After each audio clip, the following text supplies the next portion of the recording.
15 seconds. Are we live on the Facebook? Okay.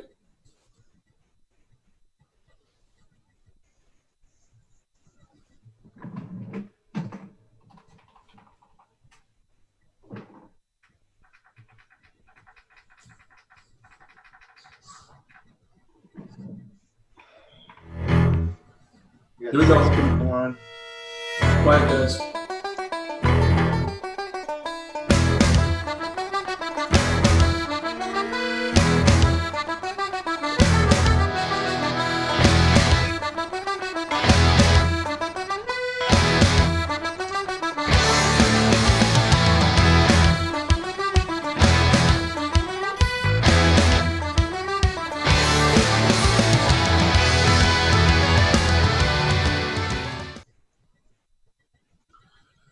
Good evening. Today is Thursday, May 7th, 2020, and this is your Dracut Connection. Good evening and welcome to the show. We are coming to you live via Zoom. Tonight we have a great show for you, packed with a lot of good, interesting Dracut political stuff that's going on in town. The Dracut Connection is a political talk show aimed at keeping the voters and taxpayers of Dracut informed as to what is happening both politically and civically in town. You can join us on Zoom, Facebook, or live streaming on the internet via DATV or on your Comcast Channel 8 within Dracut, Massachusetts. Before we get into the agenda, I want to introduce our panel for this evening. I'm John Zimmerman, former Dracut selectman and all-around great guy. Just ask me, I'll tell you. And we are joined here tonight by one of our political analysts and conservative activist and union boss, George Bogue. How you doing, George? How you doing? How's it going? Not bad. How you doing? Looks like you need a little haircut, George, just like me. I'm a little bushy here. Yeah, well, like I say, my barber is in New Hampshire, so I'm looking forward to next week. Open up on Monday. I think I'll give him a day or two to get the backlog out of the way, though. Yeah, I think you better. Hey, we're also joined tonight, George, by one of Dracut's best individual residents in the town. Although he's really and truly married to the best Dracut resident. And True. that is our very astute political analyst and great guy, Gordy Scott. Hi, Gordy, how are you? Good. As you notice, you can see here, I got a nice new shave today. Did it myself. I was going to say, did you allow Jen to have the razor in her hands to do that? No, I didn't, but I did learn how to color her hair. She hasn't been. Yeah, she was all over. Yeah, so pretty proud of How hard myself. is it? Pretty proud of myself. I did a good job, I think. And she said you did a good job too, so that's great. Hey, listen, folks, we're going to be joined by Phil Tebow a little bit later into the show, and by no means all least, Brian Bond, who would be with us tonight. He's actually acting as a producer in the background tonight. He's a little bit under the weather. Right? He went up to New Hampshire with his lovely wife, and they were climbing the mountains, and I think he did a bit much, so he's a little bit under the weather. So nothing to do with COVID. He's just a little bit under the weather, but he's gonna pop in and out if he feels like it. But he's mostly going to be just producing behind the scenes tonight. But we will be joined later by Dracut selectman Tammy Dristolaris and her very astute lawyer and companion, her husband George Dristolaris. They'll be joining us later on during the manager's talk. But before we get to that, we do have our resident weatherman, Sean Kelly, waiting in the wings, just waiting to get started and show us what's up for the weekend. Hopefully no snow.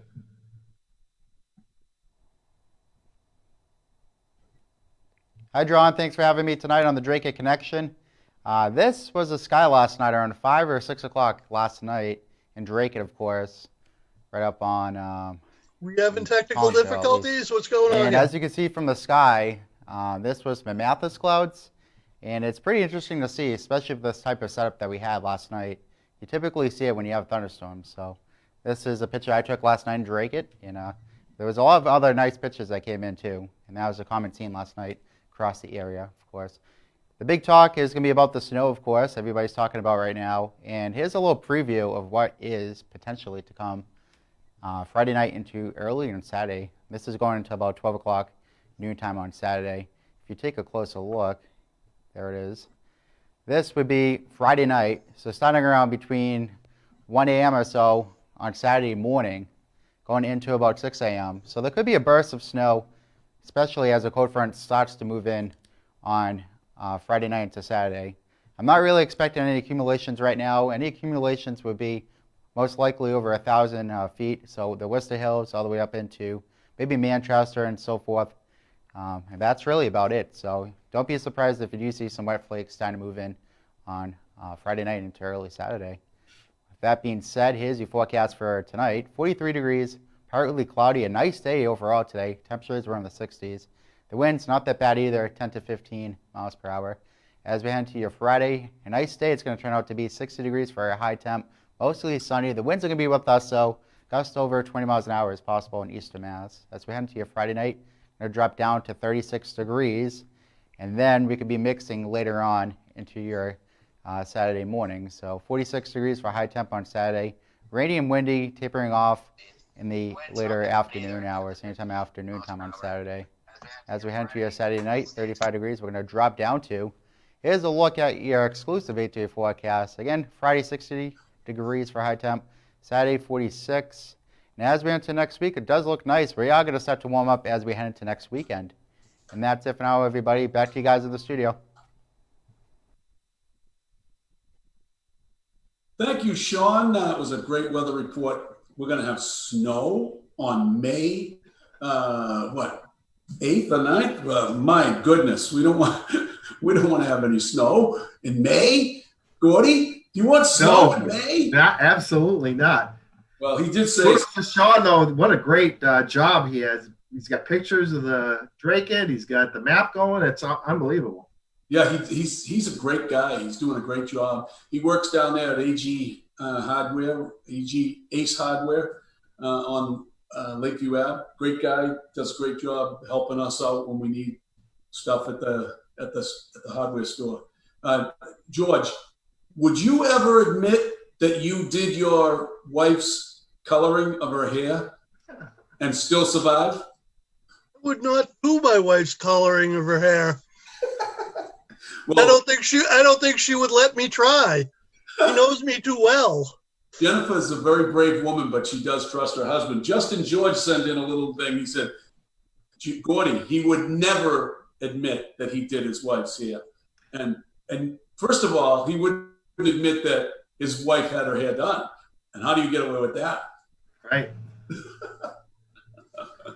But anyways, we got a lot to talk about tonight. So let's jump right into it and talk first about the China virus, Gordy. Let's get an update from you on what's happening nationally and on the state. All right, so I'm going to just share my screen here. I got a little presentation here for you tonight. Awesome. So if I can get the screen to go here we go.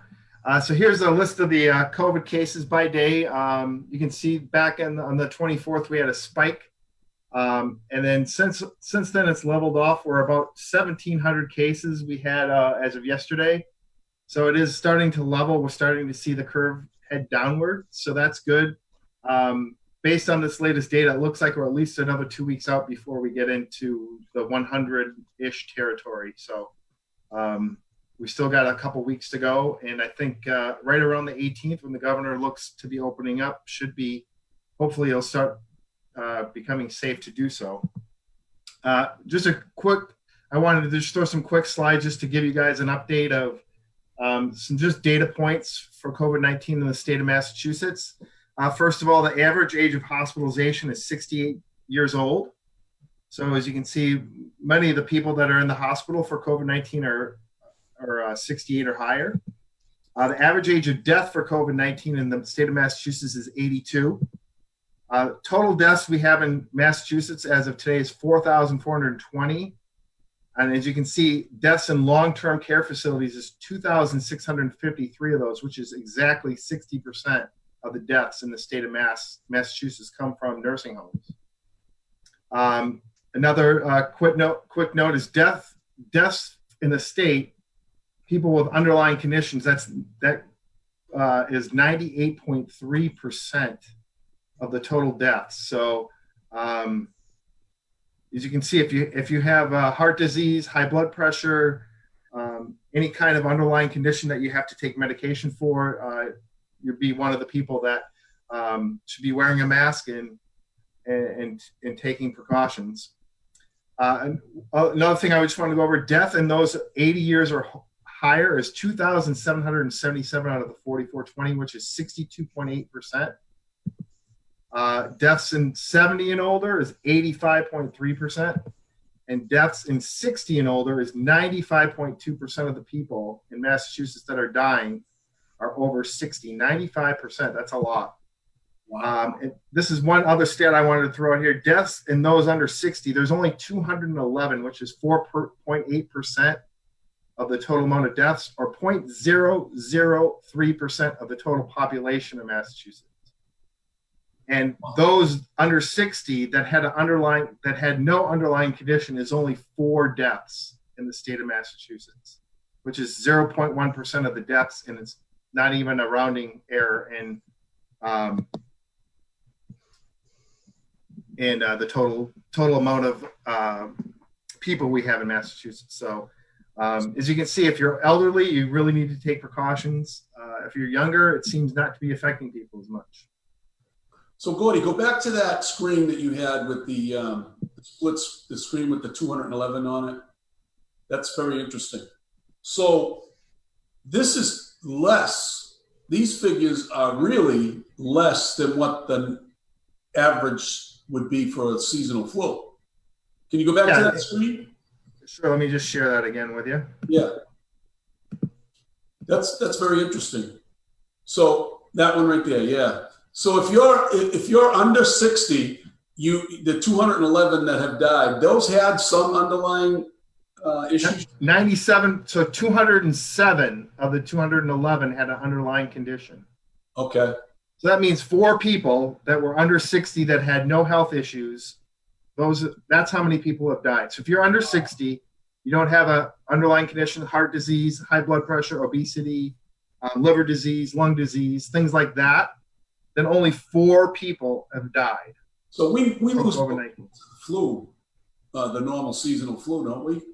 Yeah, and I think that number is way, way higher in under 60 because a lot of young children die of the flu.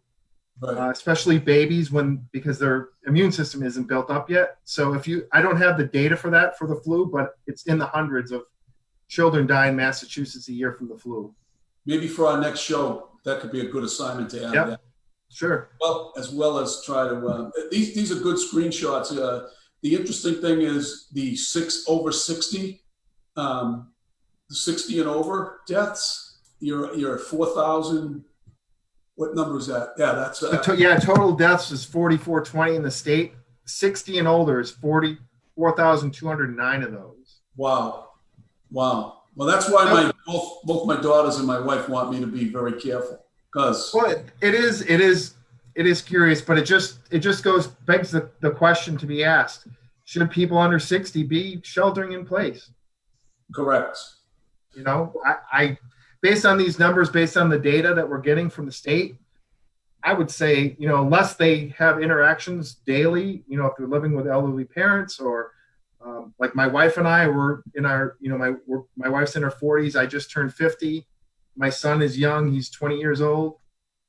We don't have any interactions with nursing homes, with elderly people. So there's really, based on these numbers, there's really no need for us to shelter in place.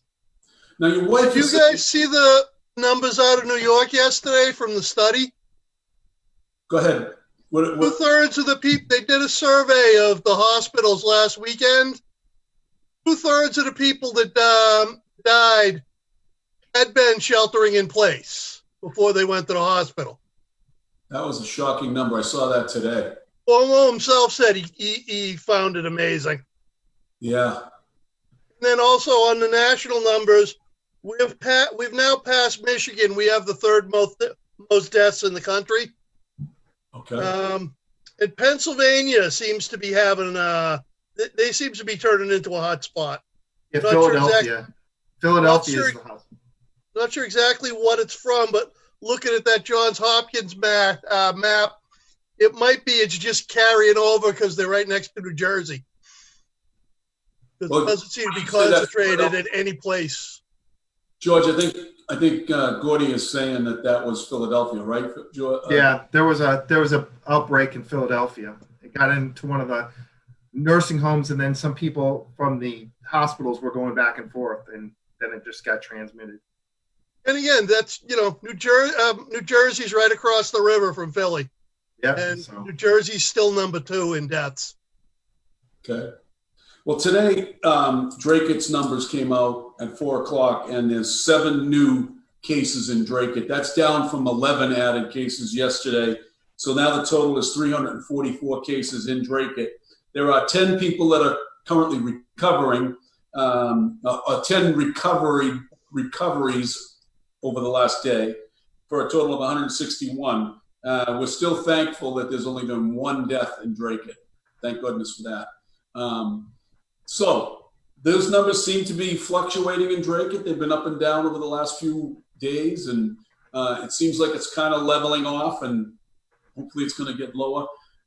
Gordy, your wife works at where? At one of the hospitals, right? Old General, yeah. Old General. And has she seen a lot of people going home that are recovered?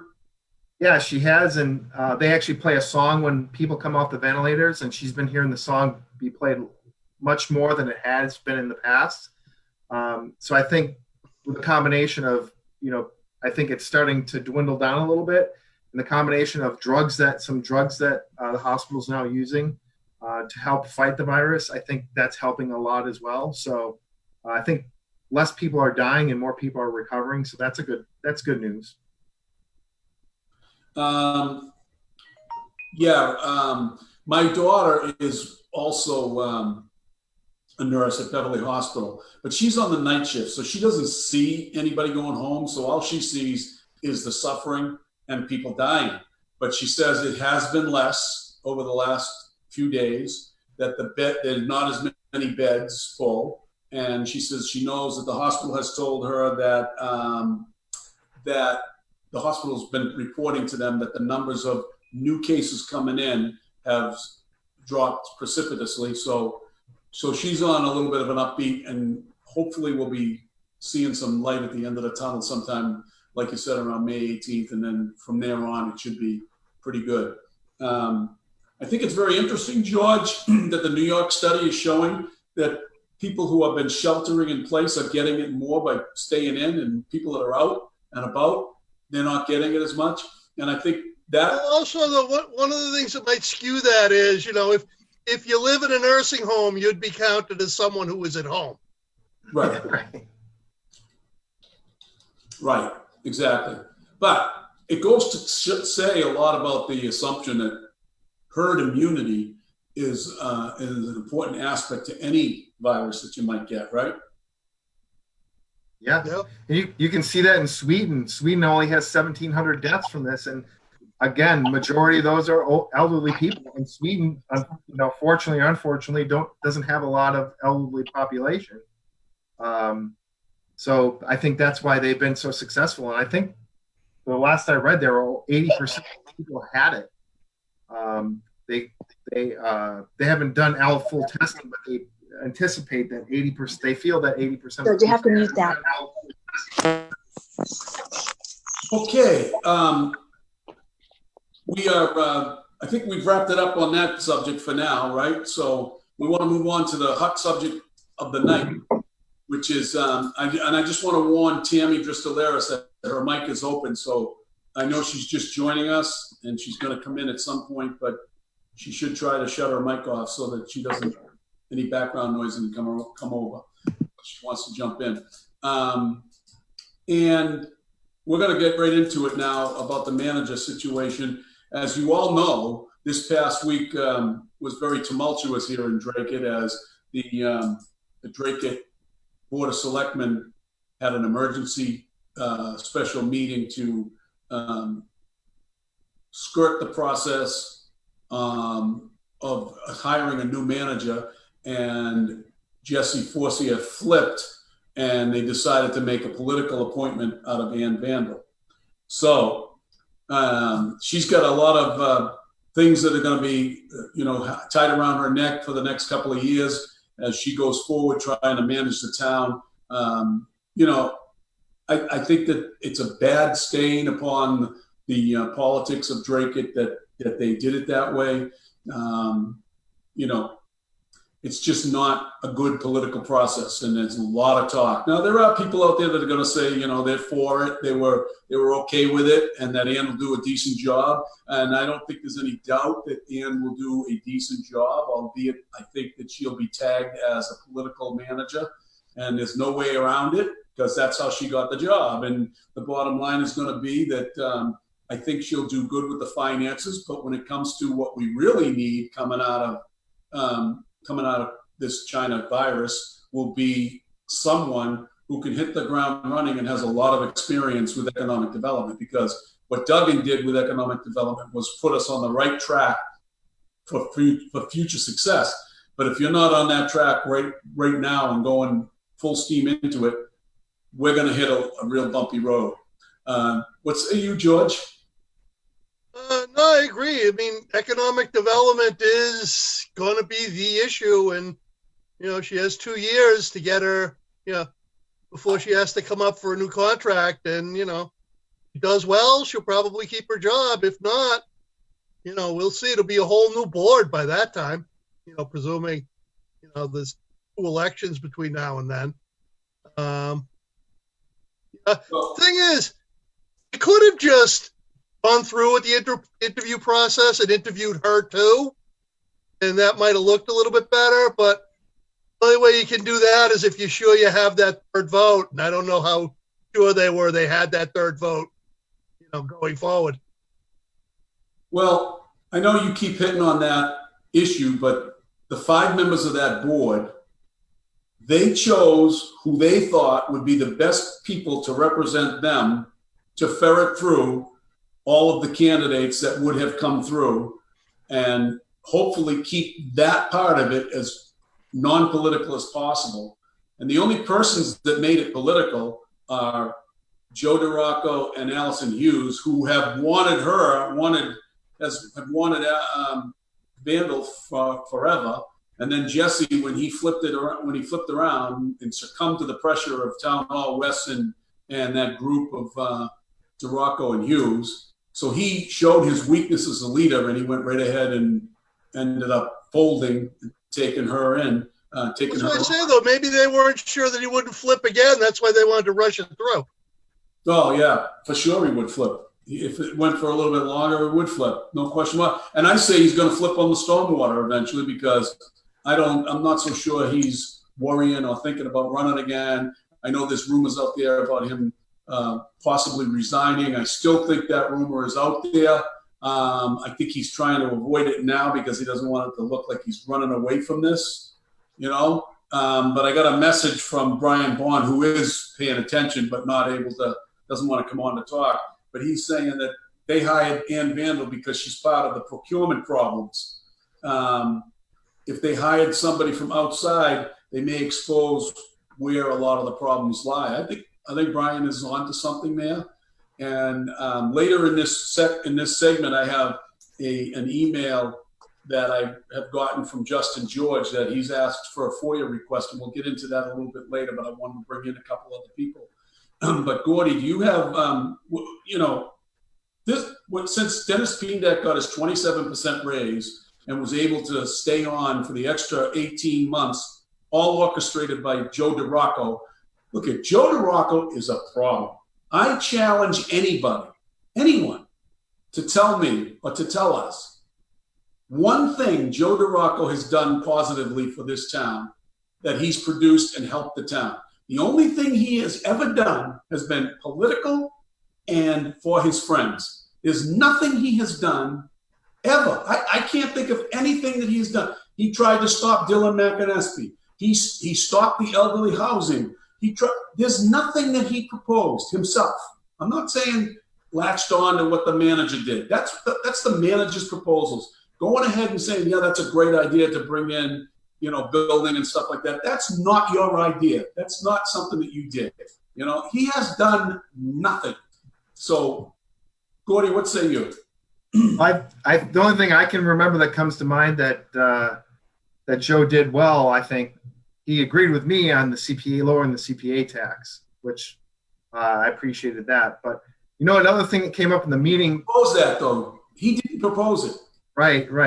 The other thing that I thought was interesting in the selectmen meeting, if you noticed, they were kind of bumbling around about this 2-year thing with the town manager contract. And the lawyer got on and said, it's really what you want to do. Normally they're 3 years. The terms are normally 3 years, because I think Tony Archinski asked the question is, why are we doing it with a contract? I don't think that's part of, what we've done in the past. And they said, yes, it actually was. And they normally do a 3-year contract. So I don't know why they couldn't, if they were going to do that, why didn't they just give her a 1-year contract? Well, and then go forward, take your time with the new town manager selection committee, go forward with the people that you had, letting them know that we're going to make a decision in a year's time, and then put Ann in that, give her a year to see how she does. And then if she does well, maybe you consider that. If not, you go forward with one of the other candidates. But these guys have other jobs or applying for other jobs. They're not going to be sitting back for a year waiting to see if maybe we'll do it again next year. They're going to go on with their lives. Absolutely. Well, I get it, but I mean, that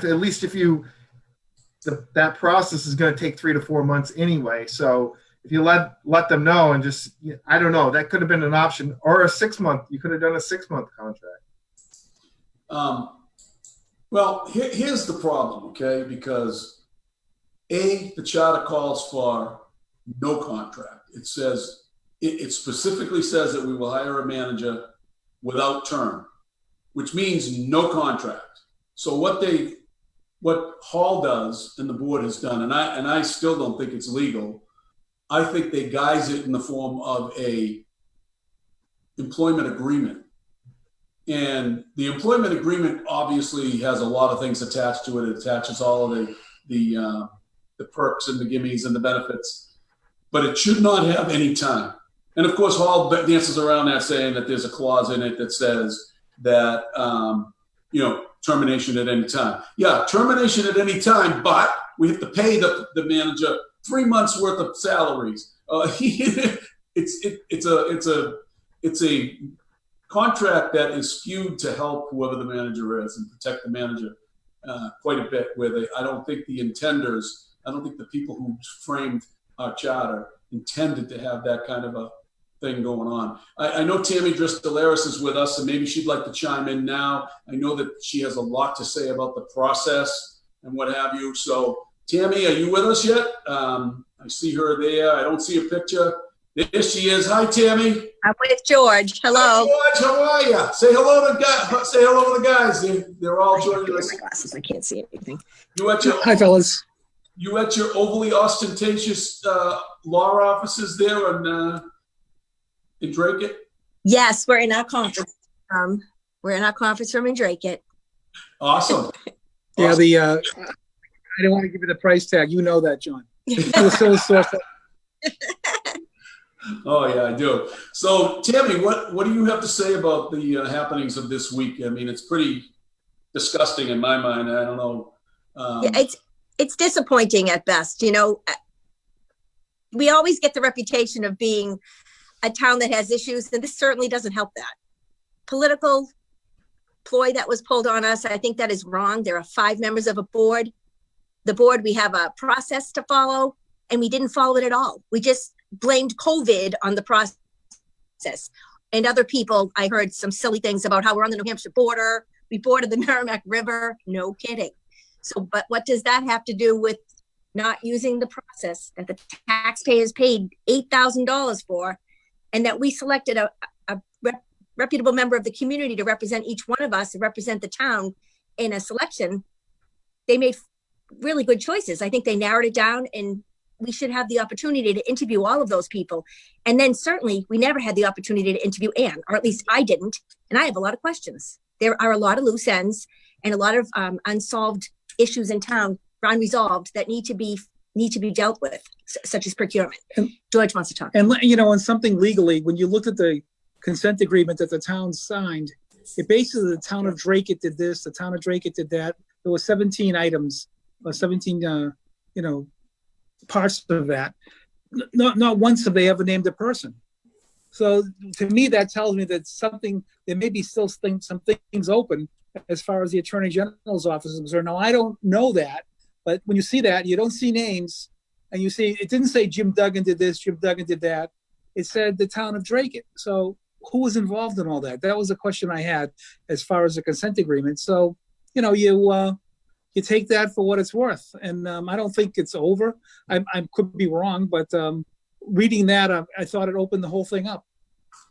I've been privy to an email that Justin George sent to the town.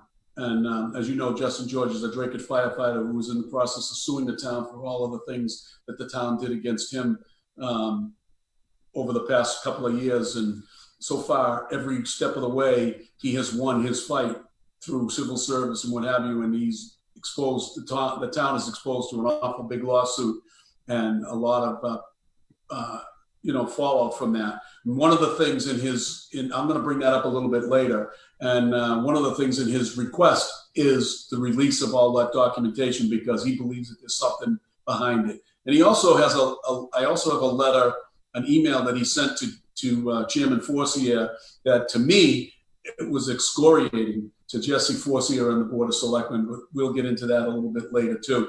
I'm just interested in knowing something, Tammy, about, you mentioned about the Merrimack Valley River, or the Merrimack River bordering New Hampshire. One of your members made comment about that, both at the meeting and then again on the radio. But apparently she didn't read. I'm talking about Allison Hughes, and you don't have to talk about your members if you don't want. It's up to you want to do. But I'm gonna bring it out and say that she obviously did not read the resumes or know anything about the geographic area of Merrimack Valley, because two applicants, and I think Phil will be able to attest to this because he's going to join us in a minute. Two applicants came from a town that border the Merrimack River and New Hampshire, and also have farms at. So I don't understand where she thinks she gets off on that one. But some of the excuses they're making, and then going to gender bias and insulting the members of that very esteemed committee. I mean, as far as I'm concerned, when she took a slap at the committee, she took a slap at the members of the Board of Selectmen, because they selected those people. You have something you want to say about that, Tammy?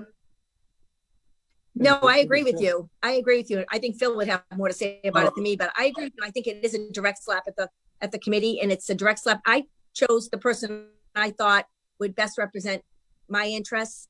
I could have chosen a number of people, you being one of them. I had a lot of people, and my husband. Yep. I had a big selection. It's not an easy choice for me. Unfortunately, there weren't any women that I considered at that time. Maybe somebody from the school committee who I hold in high esteem, Allison Volpe. I did think of Allison, but someone had already chosen someone from the school committee. So it was a well thought out decision on my part. And you're never going to have 5 women or 5 men or equal. It is what it is. Gender should not even come into play. Competence. That's it. Phil, you want to jump in? Hi, Phil. Hi, how are you?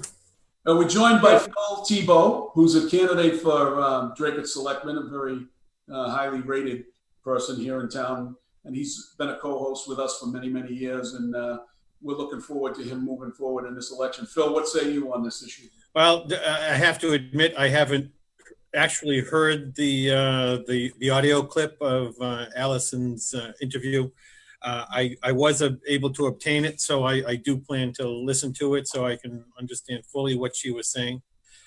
My understanding, though, is that she did make a reference to all white, 4 white men, which I found very appalling for anybody these days to essentially try to play that particular card. I mean, she she certainly did not think at all about what she was saying, and at this point, I'm starting to wonder if she thinks at all. In my professional career, I like to have a lot of interaction with my staff.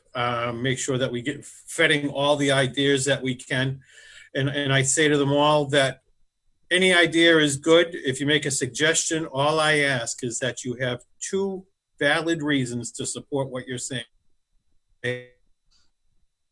Saying doesn't reason. And I heard no reasoning from her on anything. She had both, all 3 of them, Allison, Jesse, and Joe, were talking about the dire straits that the town of Dracut is in, and nobody knows Dracut like Ann, and to have somebody come in brand new, it wouldn't work. And so, I mean, to those comments alone, certainly the argument is somebody coming into new to Dracut certainly has a lot of institutional knowledge within the staff that's currently in Dracut Town Hall. So the only way that somebody coming in brand new could fail is if they all ignored the brand new person. Essentially, if the workers in Town Hall want them to fail. And I can't see that happening to anybody coming in. No, absolutely not. I agree with you. And I've heard it on the planning board a number of times from members when I was the chairman, and you'd have an traffic engineer coming in and saying this is traffic flows, and I mean, honestly, traffic doesn't really change from community to community. People are the same community to community. They all really want the same sort of things. So to say that, well, you don't know Dracut, what does that say about our citizenry?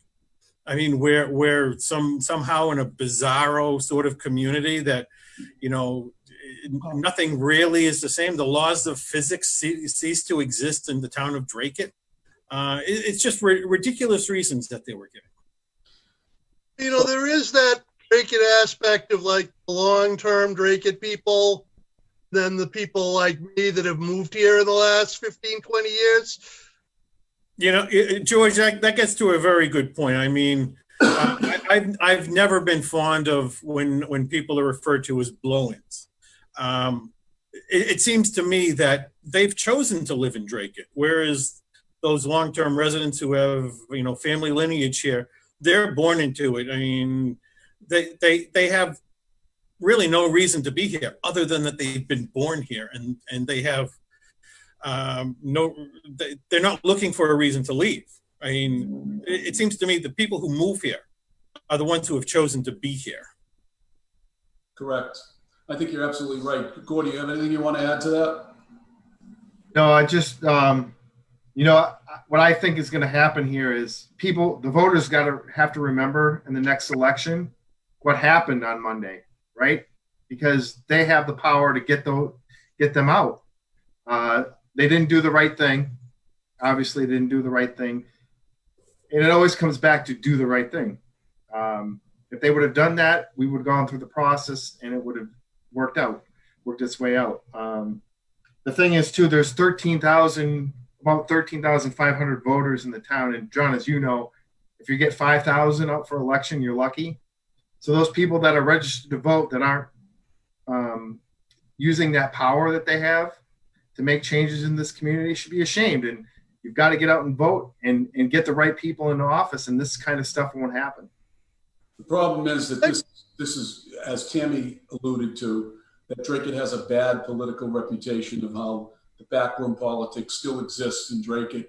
And some of those people that shout about that the loudest are the ones that do the most of the backroom politics. And this one smacks of it terribly. I know that there are several people that have approached me and have told me that they are making contact with various agencies throughout the state because they're disgusted by it, that somebody, there's no question in their mind that without a doubt, in their opinion, that this was a bag job from the very beginning. I mean, I have a timeline here of when Dennis Pindak left. When he left, Joe DeRocco orchestrated the 27% pay raise to keep him, to entice him to stay for another 18 months. I voted against that. And Dennis obviously stayed and took it and padded his, Joe helped him pad his, pad his retirement. And now the Dracut taxpayers are going to pay for that through the nose for the next few years. I hope he lives a long, long life, well deserved. But nobody deserves to go out with that kind of a handshake. I mean, he put aside,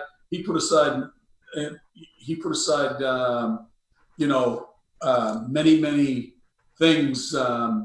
He put aside money to pay him his handout on his sick leave and vacation leave and whatever else. It's unbelievable. But I know that there are people that are out there that want to, they smell blood in the water and they're going to go after it. This is just, I know there's several people that are going to do it, and it's very interesting. John, as you know too, we've had so many lawsuits with the town hall because it wasn't handicap accessible. We've got Justin George, as you brought up. We've got Dave Chartrand that's suing the town. Aren't they ever going to learn to do the right thing? When are we going to learn to do the right thing? I know. No, you're absolutely right. And it's going to be, unfortunately, it's going to be the taxpayers that pay the price, because we're going to lose those lawsuits and we're going to pay those people handsomely because we didn't do the right thing in the beginning. Yep. So let me go back to what Gordy was talking about earlier, though, about, elections. So we got 5 people running for the board this year. I think we know where Phil stands. I believe Allison Janest was in favor of Ann getting hired. What about the other 3? Yeah. The other 3, I believe, where they stand. Well, I think that I don't want to speak out of turn, but from what I've heard and what I heard him personally say, Joe Espinal said that he wouldn't have went with that process that was originally put in place. He would have preferred that the board do it themselves, do all that ferreting out, but that would have really limited the amount of candidates you had, because not many good candidates from outside that are currently in jobs want to expose themselves to their current bosses. So you would have really limited the amount of candidates. That's why you hire somebody from outside to do it, so that you can get the best candidates to come in, and then when they make the finalists, then you renounce them. But if you did it with the board, you'd have to, it's all bets are off. It has to be all public. The other thing is, he said that, but once the selection of the committee was made, then he would have stuck with the process, and he didn't really have an issue with Ann, he said. And then Heather Santiago, she kind of, correct me if I'm wrong, Phil, she kind of said that she was, she was okay with Ann, but she wanted to stick to the process. And Mark Pease wanted to put it off until the next, board comes into place. And, I didn't agree with that either. But Brian, you have something to add? Well, yeah, just while I'm off the air, because you reported I've got COVID-19, and I've been taken away in an ambulance. I've got about 30 phone calls and texts, and I just want to let the folks out there know I'm okay. We just went on a really long hike today, and I got in not too long ago, and I wanted to call it a night, but John reported some misinformation. No, I didn't. I said it's not the China virus. I said that he. Yeah, so everybody thinks it is. So that's why I just want to set the record straight. And, some people, Brian, there might be some people out there that wish it was the virus. Right across the field. Yeah. All right, boys. Keep up the good work, and don't get too comfortable in that seat, John. You know what I'm saying? Oh, you can have it anytime you want. All right. See ya. All right. Bye-bye. So anyways, getting back to this whole situation. So, it's abominable what they've done. Go ahead. John, if I may jump in. George, what you said? Is this going to be an issue in the campaign? I mean, so far, there haven't been any issues in the campaign. Yes, I think this is a big issue. What do you say, Phil? I want to get back to the point of my stance on in being the town manager. I mean, to be honest, I'm somewhat indifferent to it. I've been saying right along that the Board of Selectmen, it's their duty to appoint anybody, and I've said in public that if they want to run out onto Arlington Street and pick off the first guy who's running by and say, "Hey, you're our new town manager," that's their option. But they had dedicated themselves, promised to follow this particular process, and then to essentially vote to dissolve it because of I don't know, a letter that was presented by one of the candidates. Well, not even one of the candidates, one of the applicants, if you want. I mean, there are only 4 candidates left, and all 4 of them were essentially the top of their class, if you want, because that's what the screening committee was to choose. So it certainly is an issue. It's not so much an issue of the town manager, I think, who is the town manager. It's an issue for who's believable. I mean, you want to have somebody in there that, if they say they're going to do something, that they're going to do something. And if that changes, again, as I've said previously, 2 valid reasons. Why was it changed? I mean, and we didn't get any valid reasons from anybody. It's all a matter of trust, like you said, Phil. And the trust right now is not with with the chairman of this board. And which brings me to this email that was sent. And I'll read it. Can you see it all up on the screen right now? Yeah.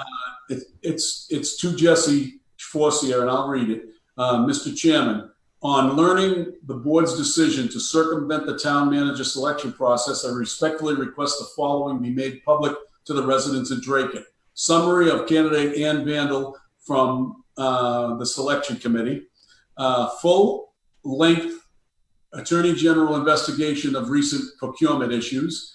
And so he wants a summary of both of those, the full-length issue, the report that was issued by the Attorney General. And I'm sure you can understand that these requests are necessary to ease the tension in the town and regain the public trust, considering the negative light the town administration has been in for a few years now. Suspicious activity surrounding the recent procurement issues alone, the recent town manager decision does not fall in line with the board's claim of transparency. To lower the hiring requirements to fit Ms. Vandal's resume, which is what Joe DeRocco did. This is my own commentary, which is what Joe DeRocco did during his, the few years after Dennis had been in, and he had the charter changes made. He orchestrated that whole thing. That's all Joe DeRocco's dirty backdoor politics thing. Then I'm going to continue to read. Then caused a public uproar when she wasn't a finalist, and went out and caused a total public uproar about that, which didn't come across very professional on her part. But I understand why she would have done it, but she should have been able to professionally put that aside and move on. Then publicly petition for her to be the finalist. And now circumvent the entire hiring process of which the selection committee that the board handpicked, as you can imagine, looks suspicious to the public eye. Now there is no doubt Ms. Vandal has done a fantastic job in her positions, permanent and interim, and I personally commend her. I have no ill will or vendetta towards Ms. Vandal, or hidden support or agenda for any candidate for that matter. That being said, I have been exposed to the corruption, cover-ups, and backroom deals Dracut is now well known for firsthand. And with everything else I have uncovered and learned outside of my case directly, nothing from this decision says transparency. It screams the opposite, and I cannot idly stand by. And that was Jesse. That was a letter or an email to Jesse Forcier from Justin George. Anyone have a comment that would like to make? The unjust treatment that Mr. George has gotten is just unbelievable. And by the way, I know that it's been said on Facebook, so I don't think I'm saying anything out of school. Unfortunately, Justin's wife, who is a nurse, has been tested positive, and she's now in quarantine along with the family, including Justin. We wish her well. We hope that she gets better fast, because I know you'll do a better job of taking care of the household over there than Justin will. So what do you say about that letter, George? I guess I have a question for Phil. So you guys picked your 4 finalists. Did you do any reports, summary, anything on people that weren't picked and why they weren't picked? As of this date, when the names were given to the Board of Selectmen, I had written a short letter explaining our process to them, how many times when we met in the interview process, along with the questions that finalize the minutes. And now with essentially the process kind of dissolved, I'm not sure if that gives the committee any more viability. I mean, where does a committee stand when that particular process is gone? Well, I just mean as far as the documentation that Justin is asking for, is there something there documenting why she wasn't picked? Well, now you start to get into some of the, I suppose, the personal information that was discussed, and that is all typically being shielded until you get the candidates. The candidates become fully visible, names and their resumes and such. All the other applicants are essentially shielded from that. So because the candidate being put forward, her information is shielded. Although she was the only candidate the only applicant that ever made her application made known public. So maybe she would be willing to submit her resume to everybody so they can view it. Well, Phil, when the final report comes from your committee, will it have an outline of what the votes were to move candidates forward, about who voted for what, or will that be able to be disclosed? So the candidates put forward were done by consensus. So there was a question asked about each candidate as they were being presented. Would you want to see them move forward? And essentially, when we came across a candidate that was unanimous, they were put forward. So we had 4 of those candidates. Nobody else garnered votes or consensus any other way. Okay. So did you guys keep minutes? Yes. So they're kind of sitting there. I've contacted some of the members of the committee, and honestly, none of them really want to meet anymore. They said the whole thing has turned into a farce, and what's the purpose? So is it possible to go through the minutes, redact anyone other than the 4 finalists and Ann, and release that? So I've been in the discussion with Attorney Hall in regards to what can be released and what can't be. And his suggestion is that names and, as a matter of fact, initials should be redacted other than those of the candidates that were put forward. But also you could add Ann, since this is about her hiring. For consistency, that sort of runs into a problem, though. She was hired outside of this process. Right. Right. But again, I mean, just going back to Justin's letter to Jesse, he's asking for some sort of document, and I'm wondering what would be there. So it seems like the minutes might be the most relevant document. Well, I suppose I would ask, that would be more of a question to ask the Board of Selectmen, since they would not have had her information to begin with. And why would they discard everything and hire her without having that information? Okay. I mean, literally, it becomes just going out into Arlington and looking at the first person who goes by and say, "Hey, you look like you could run a town. You're hired." Yeah, that would still, in my mind, if you have a process to go through, I would not ever to shake from that process, because that smacks of politics no matter what. Even though I believe you're right that they have the right to do that, but if you're claiming you're going to be open and transparent and fair, then you're not going to be doing that. I don't know if Tammy is still on and if she wants to jump in and say anything or add anything to what we've already discussed. And if she does, she can just turn on the mic and turn on the video and come on. But I wanted to move on to the next thing. Tammy, you have something you want to say? I'm still here. I think I've said everything that I want to say. And I'm just, like I said, very disappointed that the process wasn't followed. I've heard from so many people in Dracut, over 100 people. That's a lot of people that have sent me Facebook messages, private. They've called me on the phone, and not one of the messages I received was a positive one. So I don't know who we received. I saw some things posted on Facebook, and like I said, I don't wish any ill will of him, but we can't do things like this in Dracut.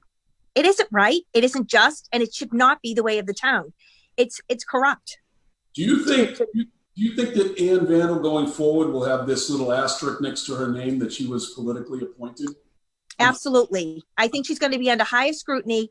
And when we have the new board in place soon, hopefully there will be 2 people elected that really can remain objective. And I know Phil can.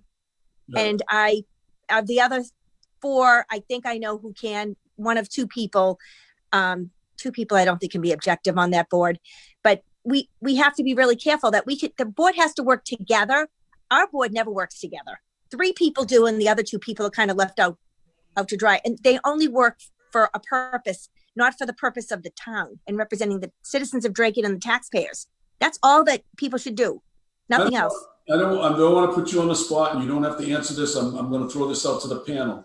Does anybody on the panel think that there wasn't some sort of collusion in the background between the 3 members of the board that eventually voted for Ann Vandal? Does anybody there have any doubt that they had already prearranged that vote?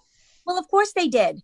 They definitely prearranged the vote, because we wouldn't have had the meeting if they didn't know they were going to get the 3 votes.